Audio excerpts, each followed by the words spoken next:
The storm outside came without warning, the kind that claws at windows and shakes your bones.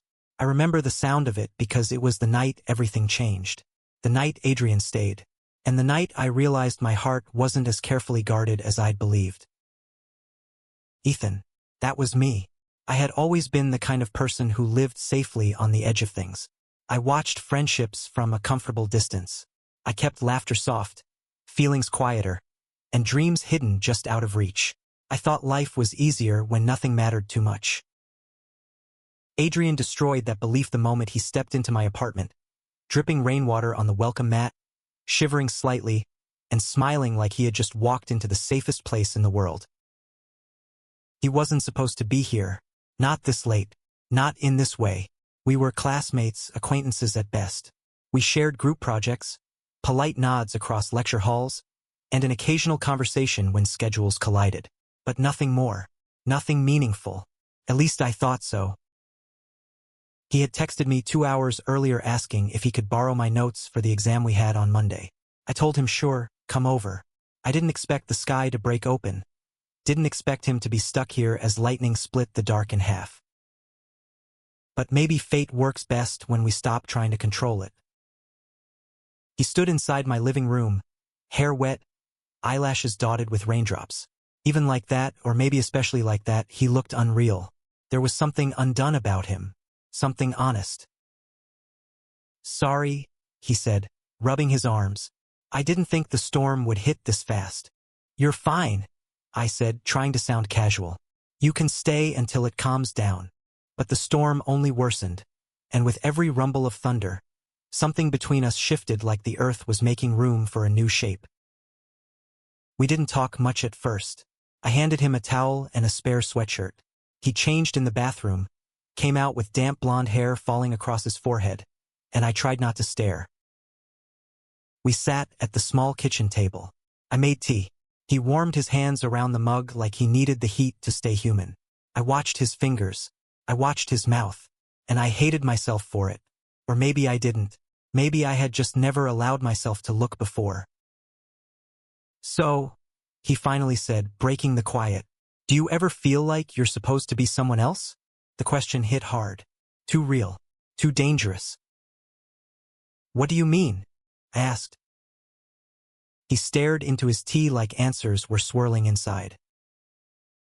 Like you're living your life the way people expect, doing all the right things, saying what you should say, but none of it feels real. I didn't answer, not at first. I felt the truth of it settling somewhere deep, like a stone sinking in water. Yes, I said finally. I feel like that all the time. Our eyes met then, not briefly, not accidentally, fully. And something inside me cracked open. We talked for hours, not about school, not about jokes or trending memes or the surface-level conversations that fill silence. We talked about fears we had never spoken aloud, dreams we never admitted, the weight of expectations, the loneliness of pretending. He told me how everyone thought he was confident and charming, but often he felt lost, unanchored, like he was moving through life in borrowed skin. I told him how I felt invisible even when surrounded by people, how I had never really let anyone in because I didn't know how. The storm outside raged, but inside there was a gentler quiet, a quiet that felt sacred. At some point the electricity flickered out, leaving us in shadows lit only by the warm orange glow of a single candle on the kitchen counter. The air smelled like rain and tea and something unnameable. Adrian leaned back against the couch cushions and exhaled slowly. Ethan, he said, just my name, but he said it like it meant something, like it carried weight. I turned toward him. Do you ever wonder if maybe you don't have to keep pretending? I felt my heartbeat in my throat. Yes, I said again. He nodded, eyes searching mine. Me too. Silence stretched between us, but it was not empty. It was full, heavy with understanding neither of us had dared hope for. Then he did something simple, something small, but to me it was seismic. He leaned his head on my shoulder. No words. No explanation. Just trust. I froze. Not because I didn't want it, but because wanting it felt dangerous, like stepping off a ledge without knowing the drop. His hair was still slightly damp. I could smell the faint scent of cedar from my sweatshirt on him. His breath came slow and even, and I felt myself soften, defenses unraveling. I didn't move away. Instead, I let my head rest lightly against his. The world stayed like that, still, quiet, honest.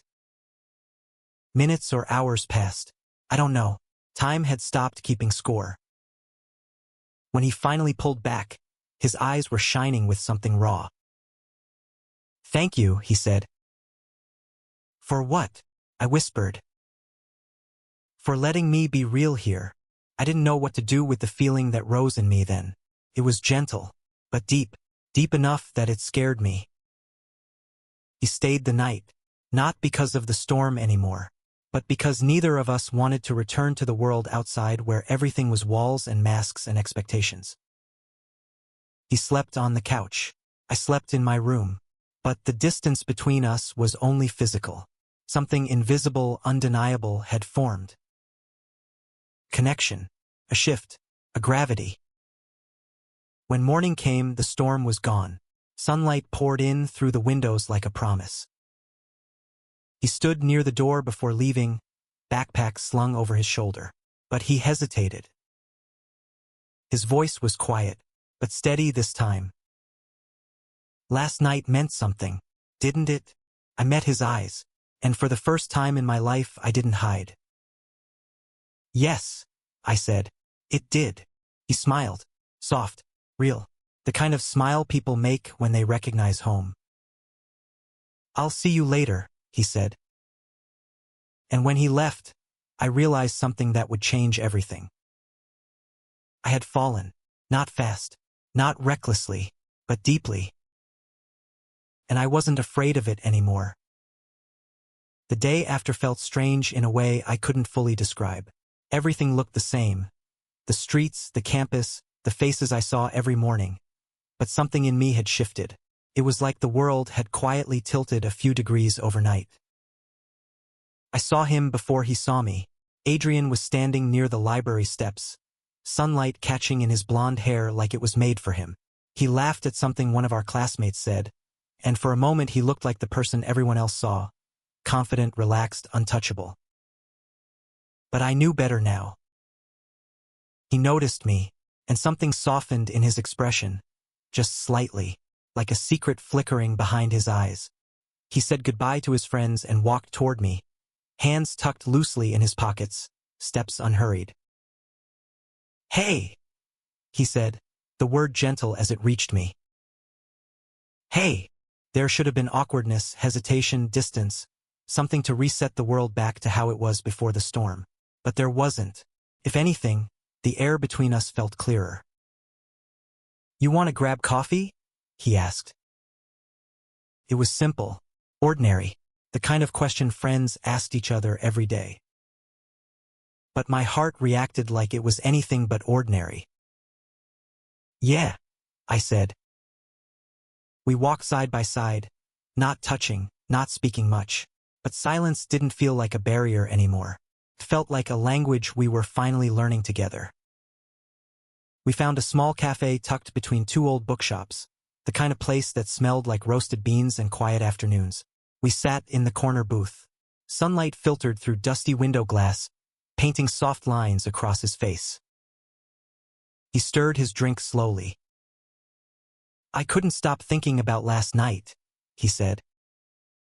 "Neither could I." "Me neither." He nodded, as if that answer mattered more than I realized. "I've never really talked to anyone like that before." His voice was low but steady.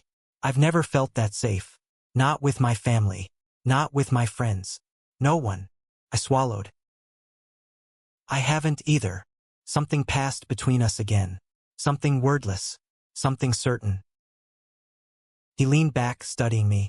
Not in a way that scrutinized, in a way that understood. Like he was memorizing the shape of this moment. "You ever wonder," he said. If maybe the people we're supposed to be close to aren't the ones we grew up around, but the ones we meet when we're finally ready to be seen? I exhaled. Because yes, I wondered that all the time, even before I knew I was wondering. We didn't talk about labels, or meaning, or future. We didn't need to. Some things don't need to be defined to be real. Over the next weeks, our lives began weaving together in quiet, steady ways. Not dramatic, not rushed, just natural. He started coming over more often, sometimes to study, sometimes to talk, sometimes just to sit in the same room in silence. The kind of silence that feels like a warm blanket instead of a wall. He would fall asleep on the couch. I would throw a blanket over him. And in the morning, he would wake up and smile at me like I had given him something priceless. We didn't touch much. A shoulder brushing mine when he reached for something. His knee resting lightly against mine on the couch. Small things, but each one felt like a spark. The closeness was slow, deliberate, a choice we were making day by day. One evening, we sat on the fire escape outside my apartment. The city was glowing beneath us. Streetlights, windows, distant headlights tracing slow patterns through the dark. He was quiet, elbows resting on his knees. "Ethan," he said suddenly, and there was a tremor in his voice. I turned to him. He didn't look up. He was staring at his hands like they held a truth he wasn't sure he should release. "I think I'm falling for you." The world didn't stop, but it did become very, very still. Not dramatic, not loud, just quiet and real and undeniable. My chest tightened, not with fear, with recognition. "I think I'm falling for you too," I said. He finally looked at me then, and the expression on his face. Hope, relief, fear, joy, all tangled together, was so human it hurt. We didn't rush forward. We didn't grab each other or break apart. We just let the truth sit between us like a flame we both leaned closer to for warmth. He reached out, hesitating just a second, giving me time to move away if I needed. I didn't. Our hands touched, fingers brushing, then slowly, gently, interlocking. It was the simplest touch I had ever felt, and yet it was everything. We sat like that for a long time, hands clasped, breath slow, hearts open. No plans, no labels, no promises we didn't know how to keep. Just truth. Just us. And for the first time in my life, I felt like I wasn't living at the edge of things anymore. I was in the center, present, seen. Loved. Not loudly, but deeply. And that was more than enough. The days that followed were soft in ways I didn't know life could be. Not perfect, not extraordinary in any loud sense. Just soft, quiet, true. The kind of days that settle inside you, piece by piece, until you realize you're no longer carrying your heart alone. Adrian and I didn't announce anything. We didn't even talk about what we were now. There was no need to define it. It was something we could feel in the way his shoulder leaned just a little closer to mine when we walked. In the way I brewed tea exactly the way he liked without asking. In the way he always waited for me outside my last class, leaning against the wall like I was the person the world slowed down for. But the world never lets peace stay untouched forever. One afternoon, we were sitting under an oak tree near the campus courtyard. The sky was bright, but the air was cool. Autumn was arriving in the subtle way it always does, whispering rather than shouting. He was reading something from his laptop, headphones in. I was writing, or trying to. Mostly I was just watching him from the corner of my eye. The way his brows furrowed when he focused. The way he bit the inside of his cheek when he was thinking. I wondered how many people looked at him every day and never noticed any of it. Then I heard voices approaching. Loud, familiar. His friends. 3 of them, laughing, shoving each other playfully as they crossed the courtyard. I saw the exact moment Adrian heard them too, saw his shoulders stiffen, saw the small, safe world between us shrink and pull tight like a rope being drawn at both ends. He didn't move his hand away from mine, but he did stop breathing for a moment. They reached us. "Hey!" one of them called out. "There you are. We were looking for you, man. You disappeared after class." Adrian closed his laptop calmly. Too calmly. Practiced calm. "Yeah," he said. "Just hanging out." His friend glanced at me. Not with malice. Not with suspicion. Just casual curiosity. But even that was enough to shake something loose inside Adrian. "Cool," the guy said. "We're grabbing food. You coming?" Adrian's hand was still in mine. Not tightly. Not possessively. Just resting there. Natural. Real. But I felt him hesitate. Not because he didn't want to stay, but because choosing to stay meant choosing something he wasn't ready to explain yet. He looked at me then, and I saw fear. Not of his friends, not of judgment. Fear of losing himself. Fear of losing this. I squeezed his hand once, gently, letting him know I saw him, that I understood, that it was okay. "You should go," I said softly. His eyes flickered, hurt, relief, conflict twisting all together. "Will you be here later?" he asked quietly. "Yes." He nodded. He stood. His hand slipped from mine slowly, not like letting go, more like pausing, memorizing. He went with them. I told myself it didn't mean anything. But long after he left, the warmth where his hand had been faded, and the cold took its place. I walked home alone. That evening he didn't come over. And the night felt heavier for it. The next morning passed in silence too. No text, no knock on my door, no familiar footsteps in the hallway. It wasn't anger I felt. It was fear. Not of losing him, but of him losing himself again. By the time afternoon came, I couldn't sit still. I grabbed my jacket and walked to the small basketball court near campus. I didn't know why. I just had a feeling. I found him there. Sitting alone on the bleachers, elbows resting on his knees, staring at the ground like the answers were hidden in the cracks of the pavement. He looked up when he heard my steps. He didn't smile. He didn't speak. I sat down beside him. We stayed like that for several minutes, not touching, not talking, just breathing the same air, waiting for the truth to rise to the surface. Finally, he spoke. "I don't know how to do this," he said.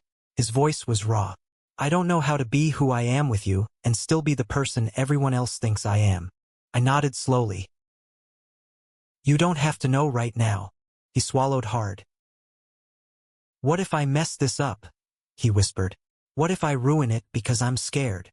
I turned to him, really turned, and I didn't use soft words this time. "Then we mess it up together, but we don't run from it." His eyes flickered, glassy with held-back feeling. "You make it sound easy." "It's not," I said. "It's terrifying. I'm scared too." He let out a hollow laugh, more pain than humor. "What are you scared of?" "That one day you'll decide the world's approval matters more than what we are," I said. "And I'll lose you." The words hung between us, heavy, honest, a wound laid bare. He closed his eyes. And then he exhaled, long, shaky, exhausted. "I don't want to lose this," he said. "I don't want to lose you. So don't." He looked at me then, really looked, and something inside him softened, like a knot finally coming undone. "I can't promise I'll be brave every day," he said.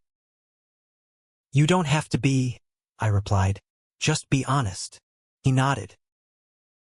A slow nod. The kind that means I hear you. I choose this. I choose you.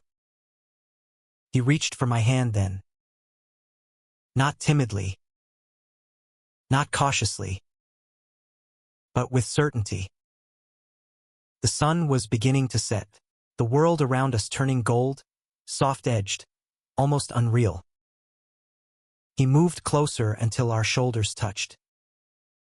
And the weight that had hung over us since the courtyard dissolved like mist in warm air. We sat together in silence. But this silence was different from the one the day before. This silence was a promise. He leaned his head onto my shoulder. And for the first time, there was no fear in the gesture. Just love. Quiet, steady, growing. The shift between us after that evening was subtle but unmistakable.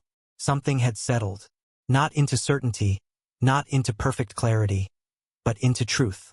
A quiet truth, steady and breathing, like a heartbeat that had always been there but was finally being listened to. We didn't rush. That was the thing about us. Everything unfolded slowly, naturally, like a sunrise that doesn't need to be told when to appear.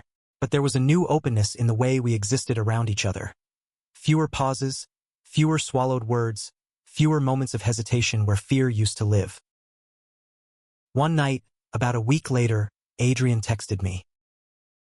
"Are you awake?" It was after midnight. I hadn't been sleeping anyway. "Yeah," I replied. "You okay?" No answer came in text form. Instead, 3 minutes later, there was a knock on my door. I opened it to find him standing there in sweatpants and a hoodie, hair slightly messy like he had run his hands through it too many times. He looked tired, not physically, but emotionally, the way someone looks when they've been carrying something heavy all day. He didn't say anything. He didn't need to. I stepped back, letting him in. He closed the door softly behind him.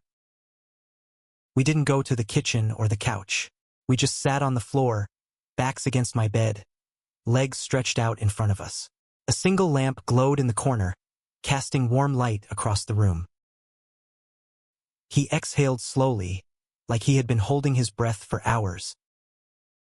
"I told my brother about us," he said.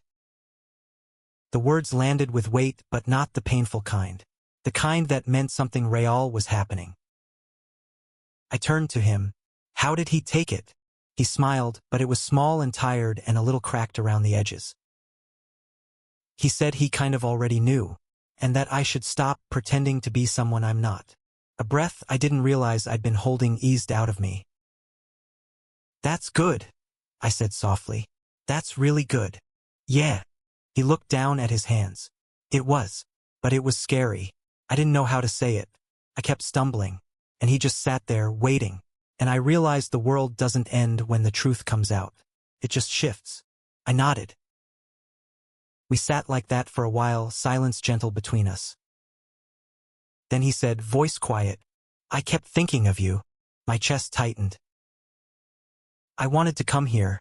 I wanted to be with you. It was the only thing that made sense." He leaned his head back against the mattress, eyes closing, breathing evening out slowly. "Today was the first day," he continued, "where I didn't feel like I was living two separate lives. I didn't say anything. I just watched him breathe. And then, almost without thought, I reached for his hand. His fingers threaded through mine instantly, like they had been waiting for that exact moment to move. He opened his eyes. No fear. No hesitation. Just warmth. "Can I stay tonight?" he asked. He had stayed before, but this time the question meant something different. The weight in his tone was different. This wasn't about storms or late-night conversations or studying too late. This was choosing each other. "You can," I said. We didn't go to the couch. We moved slowly, as though we were stepping across a bridge built from fragile truth. We lay on the bed, still holding hands, facing each other in the semi-dark. His face was close enough that I could see every shade in his blue eyes, every quiet flicker of emotion moving behind them. We didn't speak. Words would have only diluted the moment. His thumb brushed the back of my hand. A question. I squeezed his hand back. Answer. He leaned in, not all at once, not in a rush, slowly, giving me every chance to pull away. I didn't. Our foreheads touched first, then the tips of our noses, breath to breath, heart to heart. And then, finally, softly, he kissed me. It wasn't dramatic. It wasn't fireworks. It wasn't the kind of kiss movies try to convince you feels like the world is splitting open. It was gentle. Slow. Real. Like something blooming, petal by petal, deep in the center of a quiet garden. His hand slid to the side of my jaw. My fingers curled into his hoodie. Our breaths tangled. Our hearts synchronized into something ancient and true. When we finally pulled back, we didn't move far. Our faces stayed close. Our breaths stayed shared. His voice was barely a whisper. I don't want to hide the way I feel about you anymore. My voice was just as soft. You don't have to. He smiled then, a real smile, one that reached every corner of him, even the places still healing. We fell asleep facing each other, hands still lightly linked, our knees touching beneath the sheets. There was no fear in sleep that night, no distance, no running. Just warmth. Just truth. Just us. When the morning light came, it didn't feel like a threat or a test. Felt like a new beginning. Adrian woke first, blinking into the soft gold light filtering through the blinds. He looked at me like waking up beside me was something sacred. Good morning, he whispered, voice rough with sleep. I smiled. Good morning. We stayed like that for a while, just watching each other in the quiet morning glow. No rush, no urgency, just presence. Finally, he laughed softly. What? I asked. I used to think love was supposed to feel big, he said. But this is quiet, and I think I like it more. I understood. Loud love burns out fast. Quiet love builds roots. He reached for my hand again. And in that moment, everything felt possible.